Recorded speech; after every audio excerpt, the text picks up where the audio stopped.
Bonjour à tous et bienvenue à cette nouvelle édition de la revue de la presse camerounaise. La plupart des tabloïds en kiosque ce matin sont revenus sur le discours du chef de l'État aux jeunes. C'est le cas de Cameroun Tribune ce matin qui titre Paul Biya aux jeunes.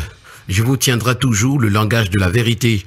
Lundi dernier, dans son traditionnel message, le président de la République a évoqué les bons résultats engrangés au cours des dernières années pour l'amélioration des conditions de vie des populations. Ceci malgré des contraintes réelles qui ralentissent la croissance économique.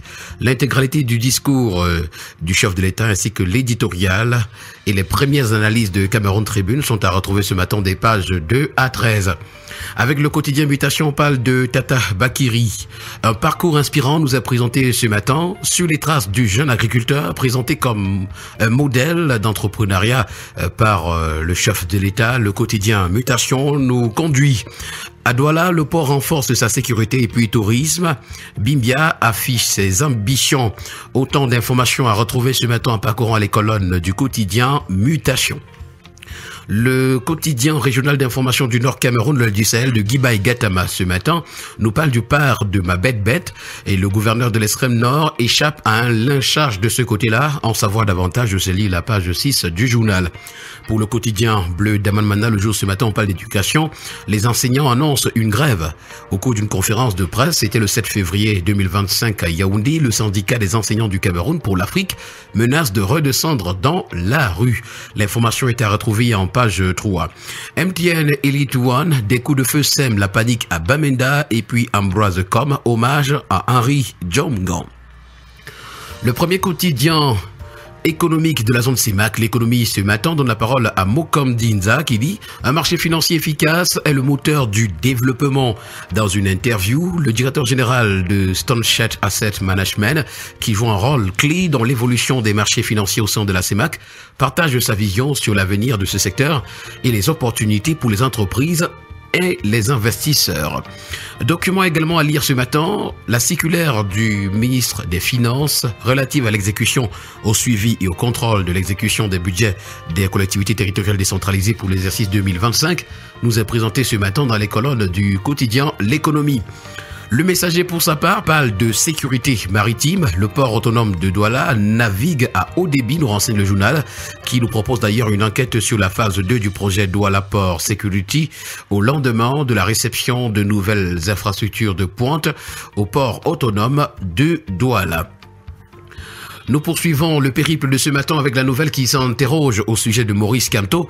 Peut-il enfin être sincère? Les réactions de quelques Camerounais nous sont présentées ce matin des pages 4 à 5.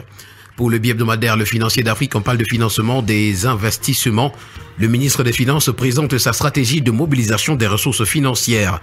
Le ministère des Finances organise donc un échange avec les opérateurs économiques le 13 février 2025 à Douala pour mobiliser les ressources de financement des projets d'investissement public, nous renseigne le journal. Et s'agissant de la réglementation, retrouvons les obstacles à l'activité de change en zone CEMAC qui sont également présentés. Prospective nouvelle, parle d'échéance électorale en 2025 et nous fait savoir que Paul Biya séduit les jeunes.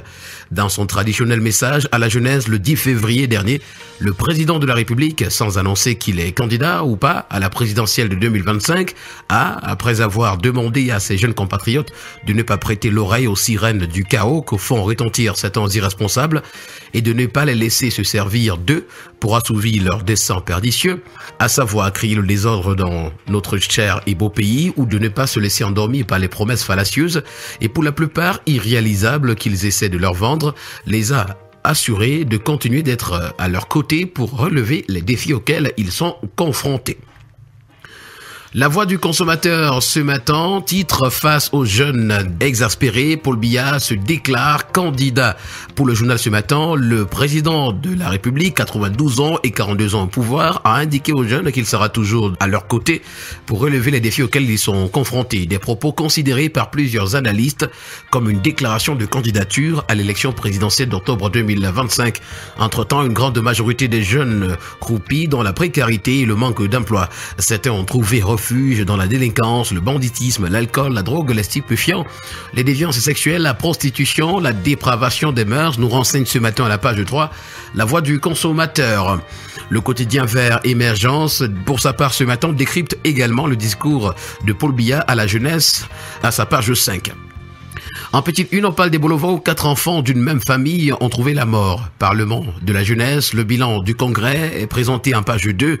Création d'entreprise, le centre des formalités de Yaoundé se réinvente et puis eau et énergie retrouvant les défis de 2025.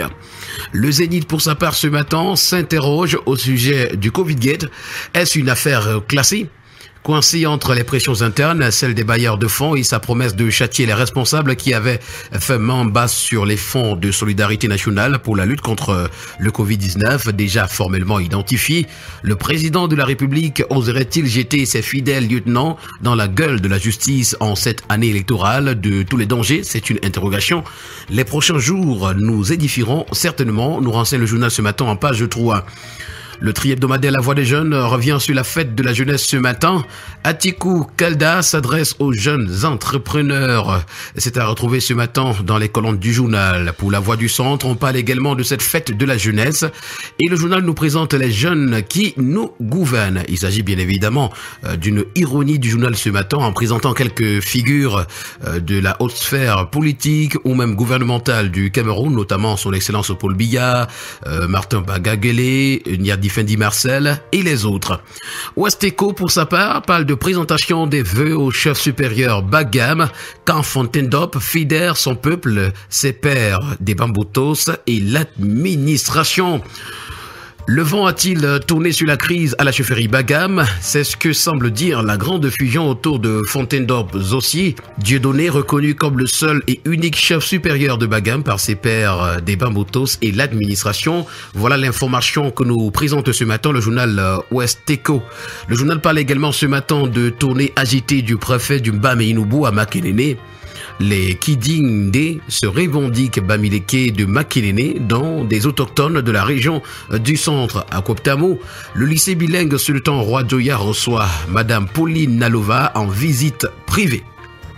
Nous continuons avec l'hebdomadaire L'Avenir de Zéphirin Koloko qui parle d'approvisionnement en eau et en électricité, optimisation sans faute des réseaux de transport et de distribution en 2025 est le titre qui nous est présenté ce matin. S'agissant de la santé avec le quotidien Éco-Santé, on parle du 156e conseil exécutif de l'OMS. Le Cameroun est au cœur des enjeux de la santé mondiale. Nous continuons avec le quotidien d'information républicaine, le drapeau qui parle de jeunesse et engagement. C'est l'ESSAL qui ouvre ses portes aux jeunes Camerounais, nous renseigne en page 3 ce matin le journal. Pour le tri-hebdomadaire le soir, on parle de chaufferie traditionnelle de 3e degré de Loncac, 10 grands notables et Apollonie Fleur-Blaze intronisés avec honneur. Produits chimiques et déchets également, l'Afrique et l'OMS sont en phase. L'hebdomadaire d'investigation et d'information générale sans détour ce matin parle du mine commerce. La feuille de route de 2025 nous est présentée ce matin. Nous continuons ce matin avec le quotidien Econews qui parle d'eau et électricité en 2025 également. C'est le ministre de l'eau et de l'énergie qui passe enfin à la vitesse supérieure, nous renseigne le journal. Et puis audit du concours BEAC, une déception communautaire, c'est également à retrouver. Le tri-hebdomadaire L'étudiant revient sur l'adresse à la jeunesse. Que des annonces, martèle pour nous ce matin le journal. Pour Kamarouest News, s'agissant du discours du 10 février à la jeunesse, Moele Kombi, Marc Brice et Joachim Mununga ont été félicités par Paul Biya.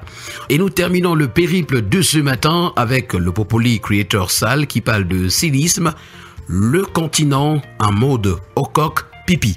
Et voilà qui met en terme à cette sortie de la revue de la presse camerounaise. Merci à tous d'avoir été à l'écoute ce matin et rendez-vous très prochainement pour une nouvelle édition. D'ici là, portez-vous bien, agréable journée à tous.